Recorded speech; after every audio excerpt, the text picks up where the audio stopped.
Hello guys and welcome to the FPL Duo. So we are here guys for the first, and this is a little change to obviously our transfer tips video that we normally do, but this is our fixture and transfer tips for Game Week 2. So there is a few changes obviously to the format that we normally do of the buy, sell, hold and ignore. So you're going to see some obviously changes then. Obviously guys, we want your feedback on obviously this new format and see how it goes throughout the season. But there are going to be 3 talking points through this fixture and player suggestions for Game Week 2, and not just Game Week 2 but also the longer term future for your team. So hopefully this video will help you give a bit more insight and a little few tips on what to do for your Game Week 2 team. So before I get into this obviously stream and video, make sure you give this video a like, leave a comment if you wish, and subscribe for more. Unfortunately, Huff is unable to join us in the stream. He also won't be here for the team selection or deadline for this week, but hopefully he does make a return for Game Week 3. Although, if you do need to know, obviously his rank and points are in the overlay above. So, without further ado, let's get into obviously the fixture and tips video.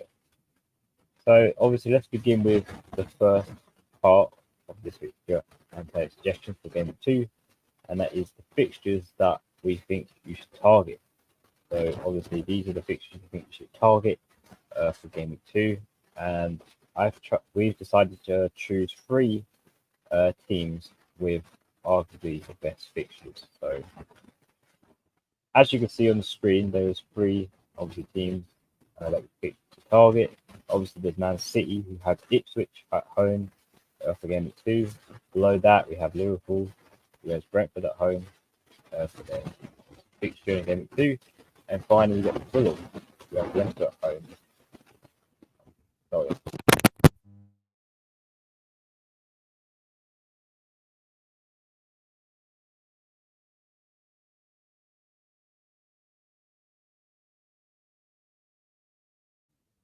Sorry, thank you, Harry, for letting me know about that, and hopefully the mic is back to normal as of now. But let me know as soon as, so I don't I don't sound like I'm screaming down. Can you hear me now? It's fine. Yeah. Okay. Good. Cool. we can continue. Good. That's good feedback, guys. Thank you in the chat. So yeah, as I was saying, obviously these are the 3 fixtures that we have chosen that you should possibly target for Game Week 2, which are all home fixtures, and they are rated from obviously the top being Man City as being the best one to obviously Leicester 1 for against Fulham being the 3rd best in that selection. So obviously let me know, guys, what you think of these fixtures as targets. Obviously for Man City, you're most likely going to go for the attackers, and obviously we move on to the next phase of this video to talk about what players I think you should suggest obviously bringing in for Man City, and also corresponding to Liverpool and Fulham as well. So the next part obviously is the transfer in suggestions for players. So without further ado, we selected 6 players, obviously from different teams, arguably that have a good or long-term plan, obviously for your teams. So as you can see on the screen, the first player we have decided to pick 2 Man City players because obviously the fixture is arguably the best one for Game Week 2, and that is Doku and Guardiola. So there is one option for attack and there's one option for defense, whichever your preference is to be. Obviously, Guardiola might be a bit of a stretch because he is 6 million in price. So if you are looking for an expensive player in defense, that most likely will keep a clean sheet, because as we know, first game for Man City, they kept a clean sheet comfortably. And with Ipswich at home next, I can more likely see that coming again, especially with that being a home fixture at the Etihad. If we reflect back on obviously Ipswich's game against Liverpool, they played really well against Liverpool in the first half, but they sort of dropped off. They lost that energy in the second half, and obviously Liverpool dominated that second half in that game. So I feel like in this scenario for Man City, I can see a few dominance. Most of the possession will be in theirs. They'll be mostly in Ipswich's half, and there will be only a few opportunities for Ipswich to possibly counter-attack against Man City, and even that is very less likely happening. So that's hence why a suggestion for Guardiola could be a possible route to go down. Man City also play a high line as well, especially against a team that is, especially a newly promoted team in the Premier League. They aren't going to be afraid of them, and they're going to be all out attack to get their 3 points, obviously. So again, Guardiola has shown attacking threat too, so this possibly could be a match where he could potentially get an attack and return, and his first one as well, alongside a clean sheet. So there could be massive points in that sense. And obviously the other player is Doku, cheaper midfielder. I think around, let me just check how much Doku actually is, because I can't keep up these prices, but I believe he is around 6.5. Yes, he's 6.5 million, obviously midfielder, so he is pretty cheap. If you're looking to swap midfielders, like say Eze, for example, obviously a lot of people have heard the news about Eze moving possibly to Man City and therefore not being at Crystal Palace for too long. So there is that possibility you could change if you are looking for another midfielder around that price mark for Doku. And he is quite a lively player, like we've seen him. He likes to dance around the pitch, around players, and obviously provide balls for the attacking, obviously forwards. Now, whereas with Doku, I feel like he can create a lot of dangerous and a lot of madness against the Ipswich teams. So, yeah, he's going to be a handful, I think, for that. Obviously, the Ipswich defense to handle his agility and obviously his attacking threat he does provide too for the team. So yeah, obviously that's the two transfer in suggestions for Man City. Obviously, let's move on to the rest of them. So the next one there, below Doku, is Robinson from obviously Fulham, and not just because of the Leicester at home fixture is why I picked him as a suggestion, but also the fixture after that where he plays against another newly promoted team as well. So he has back-to-back newly promoted teams, and there's two possibilities for a clean sheet there. So not only for Gameweek 2 is he could be reliable, but also for Gameweek 3 as well. Could be a back-to-back clean sheet in there for him as well. And he does show a slight attacking threat. He likes to push forward on that left-hand side too, and sometimes get in that box. So he is another good suggestion. And I think it's a good swap for Kwanzaa because Robertson is 4.5 million as well. So if you're looking to check to obviously change Kwanzaa for someone else, I think Robertson's an ideal transfer for Gameweek 2 as well. Moving on to the next player alongside him, that is Jota, a player that I own in my team. Personally, I think Jota is an excellent second asset to own in your team alongside Salah. He's shown that obviously in his first fixture against Ipswich, and he could have possibly scored 2 goals in that game if he did have a clear header in front of the goal, about 2 yards, but unfortunately missed it somehow. So yeah, Jota does show a lot of potential. The only worry is his fitness during the season. Fingers crossed he's able to stay fit and doesn't relapse, obviously, from injury during the season as he has from previous occasions as well. So we can hopefully, fingers crossed, that if Jota does stay fit for this season, I think he's going to have a really good one with Liverpool, and especially in that midfield. We do want another selection other than Salah as the main man, and I think Jota is the second best to that. Moving on to the last two, obviously at the bottom there, we've got Mitoma for Brighton. They did have a good start for Gameweek 1, winning 3-0 against Everton. And I would say probably Mitoma is down a little bit further down the scale of suggestions, but he is in there in terms of keep an eye on him in terms of Brighton, because they do have Man United next, and it is a home fixture. For me personally, I would like to wait and see for it, but it could be a suggestion in them regardless down the line for from game week 2 onwards, when obviously Brighton's fixtures do swing. But I put him in there as a suggestion anyway, just because of how well his performance was against Everton, amongst others, for Brighton. And the last player that we've suggested to transfer in is Chris Wood. It's pretty much the main man for Nottingham Forest up front. And they do have a difficult fixture, I'd say. Well, not difficult, because they do have Southampton, and that's partly why we decided to put him onto this list, because he does have a nice fixture regardless. And yeah, he does have a nice fixture against Southampton. It is an away one, but obviously penalties, there's a lot of potential in that. He's also in the right place at the right time for Chris Wood too. So yeah, anything in that fixture could happen. But again, he is further down there because he is a forward.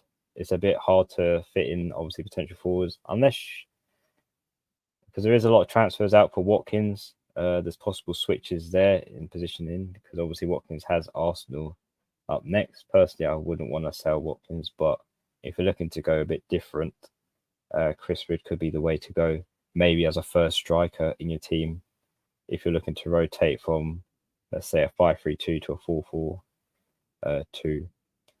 But they are the transfer in suggestions, those 6 players on obviously the screen right now.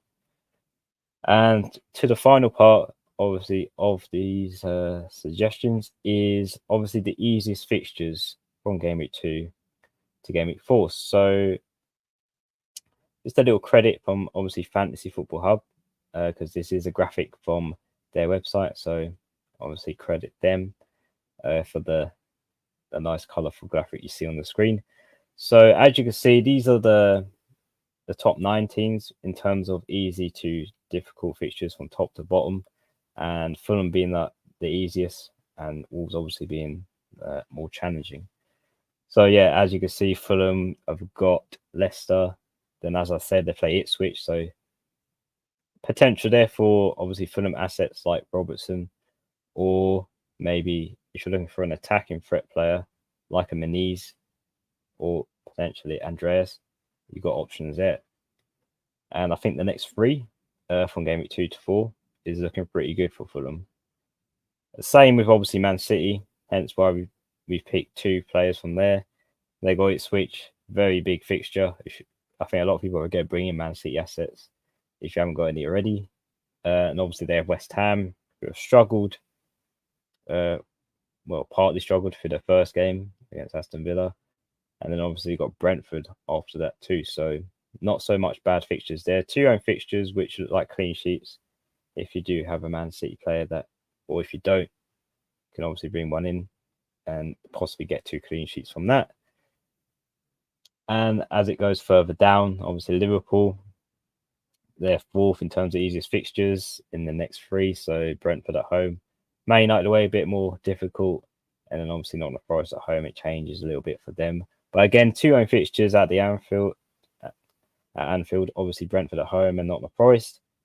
Possibly maybe a Trent or a Van Dijk could be beneficial there from game week 2 to 4. So another aspect to look at if you're not looking to go for the attack, like I've suggested with Jota. So, and then obviously finally got Brighton down there in 7th, I believe, in terms of easy fixtures from game week 2 to 4 with Man United, Arsenal. But then after Man United and Arsenal, this is what I meant by the fixtures do switch, and Matoma could be a potential candidate for the Ipswich home fixture in obviously game week 4. So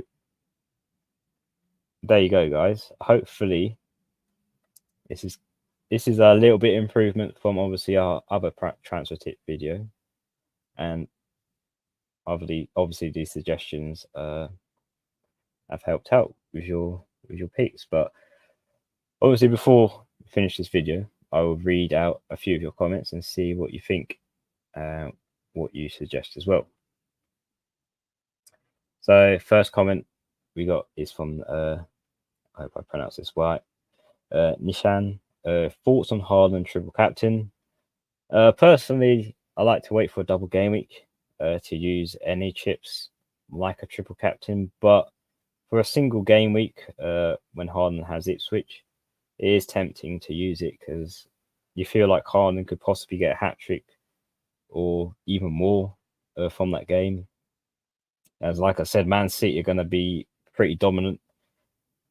If I'm honest, Ipswich are going to really have a hard time defending most of that game, so they're going to be parking the bus a lot, and Man City are going to be on the attack, and potentially Harden can take advantage of that. But yeah, I think it is in the thoughts of a few people with a Harden triple captain. But personally, I wouldn't do it myself, even though it's so tempting to do it. I just think a double game week could work out much better. But let me know what you do on the deadline stream, actually, if you decide to triple captain or not. Comment from Annie Max says, if you had Kwanzaa and Barco, would you transfer one? Yeah, sadly, I probably would transfer one. It would probably be Kwanzaa if I had to pick, because you got an easy route from Kwanzaa to Robinson if you choose to go for a 4.5 million defender in exchange for Kwanzaa, because due to that tactical change in game week 1, it slightly has put me off of Kwanzaa, and personally for me, I'm going to wait and what happens for him for game week 2. But I think in this position, especially when you got Barco as well, I would at least transfer one, and it probably would be Kwanzaa in that sense, Ali. Harry says, I've gone Garnacho out and Pereira in. Yeah, like I said, Fulham assets could be huge, obviously against Leicester at home. Good fixture, fans behind them. And Andres Pereira has obviously previously had a lot of assists last season, so there could be some, maybe 1 or 2 assists from him in this game, potentially helping out Muniz in that sense. If Muniz does get on the score sheet, Andres Pereira is likely the one to obviously give the assist. So I think that's a good move, especially with Garnacho does have Brighton. It is an away fixture for him. So, and I feel like it's a bit frustrating as well for Garnacho to miss a sitter after he did get an assist, but he could have potentially had a goal as well, but somehow missed an open, and those easy tapping.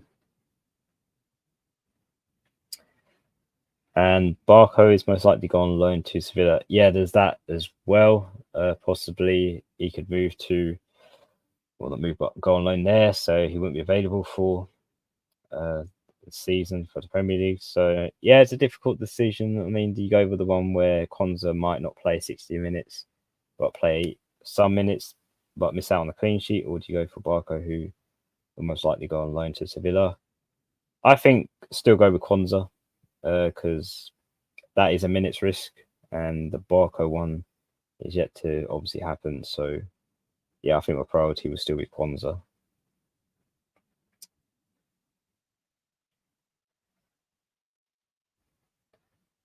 Comment from Erica says, hello, Jordan. Hope you're doing well. Yes, I'm doing well. Thank you. I hope you're having a nice evening too, Erica. Harry says, not sure about Doku or Silva just because their attacking stats for City aren't great. Yeah, that's true. I think I said last season, Bernardo Silva is not the greatest in terms of FPL assets to go for. But again, I'm just looking at the Man City midfield, and it's hard to pick which one you think is going to get a return from. It's very. I mean, it looks good on paper going for like a De Bruyne or Bernardo Silva or Doku, but just because it's Ipswich, I feel like any player in that team for Man City could possibly be a goal scorer, and I kind of would like to take a punt. Let's say probably an early punt because it is game week 2 on a Doku. You know, when you just have that gut feeling on the player, and I feel like Doku could be the one to deliver, or maybe Bernardo Silva again. But it is going to be a high-scoring game. I'll be very surprised if it's low-scoring, especially at the Etihad. So, yeah, I think Doku's going to get something out of this game, if I'm honest. Even though I wouldn't have Doku for a long term. I think it's just because of that fixture he has that it could be a transfer in for me. Because I feel like it could potentially be a double haul and a lot of points to not miss out on, I think. And yeah, obviously, yeah, against Ipswich, yeah, it's hard to tell. But whenever there's a new promoted team against a big team like Man City, you do see a variation in of of of obviously players scoring that you most likely won't see scoring on a regular basis.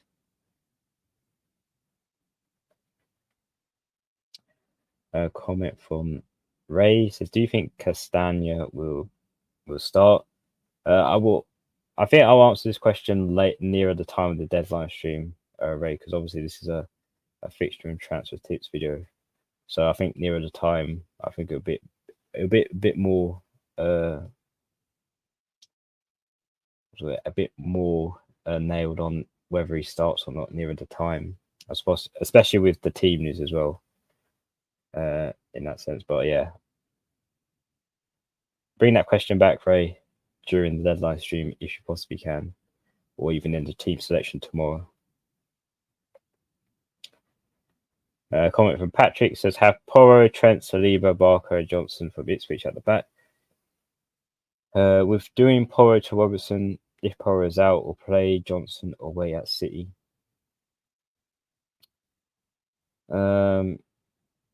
I'll probably do Porro to Robertson if he is out, instead of playing Johnson away at City. But that is going to be a tough game for him. And I don't really expect much from the Ipswich player.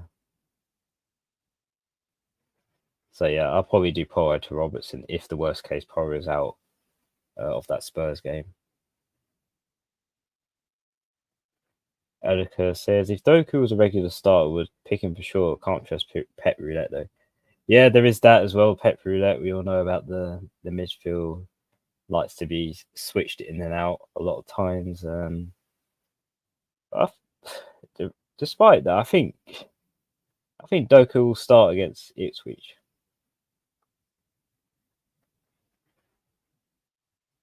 But yeah, I do see and understand why he could be a rotation risk.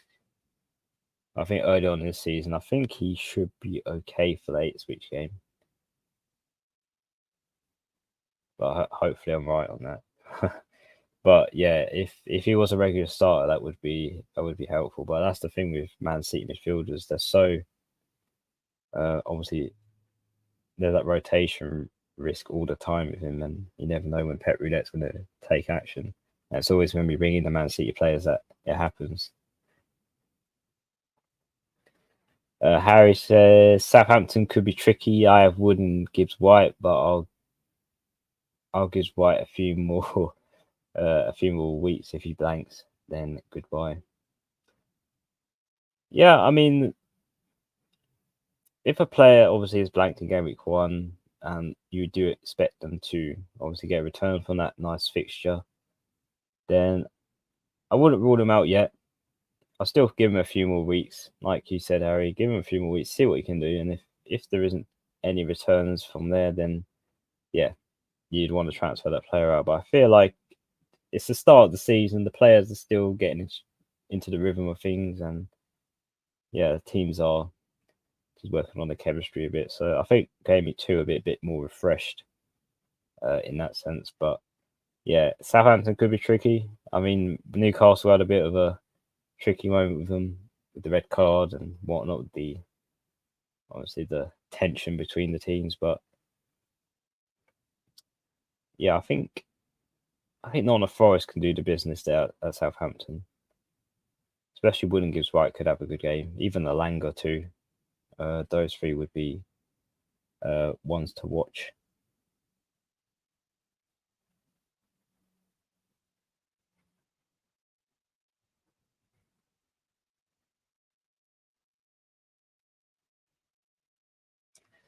It's an interesting comment. Harry, Game Week 3, most people might wildcard because of Tottenham versus Newcastle and United versus Liverpool. Yeah, that's very, very early on wildcard if that does happen. Yeah, very interesting if Game Week 3 wildcard. Dan the Man says, "I'll score 96 points. Is it worth doing Salah, Isaac, 2 Smith Rowe, and Haaland for a hit?" I've seen a lot of people switch from Salah to Haaland for a hit, and I don't know. I wouldn't be too hasty on taking out Salah just to bring in Haaland for the hit switch fixture.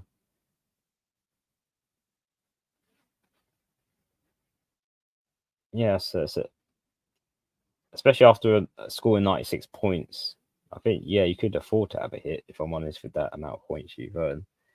But would I want to take Salah out when he has Brentford at home at Anfield, even though Haaland has Ipswich at home?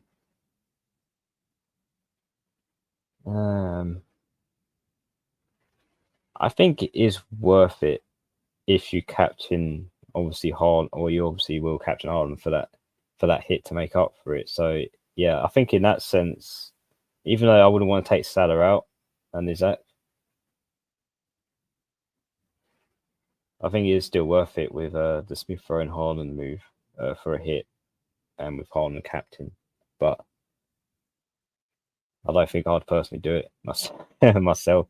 I'd want to keep Salah in, and I'll try and have a way of fitting Haaland in too. Kwanzaa has gone down 0.1, so now you can't sell another 4.5 without having money in the bank. Yeah, the price rises. If you haven't, obviously, keeping an eye on the price rises, Kwanzaa has gone down, so it does rule you out if you don't have money in the bank, which could cause an issue in your team. Like for me, for example, I have no money in the bank, so I can't take out Kwanzaa myself. So be wary of the price rises, guys, as well.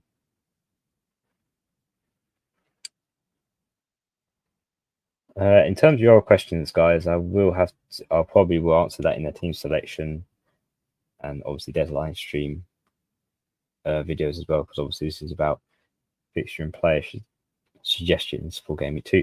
But I think we'll wrap it up here. Obviously, thank you guys for watching. Hopefully, this new format has been more beneficial and a bit more informative than our other previous one, where we had the buy, hold, sell, and ignore. Hopefully, this one's a bit more simple, simplistic, and obviously easy to follow. Yeah, drop a comment to obviously let me know how this video has gone, and also give this video a like and obviously subscribe for more.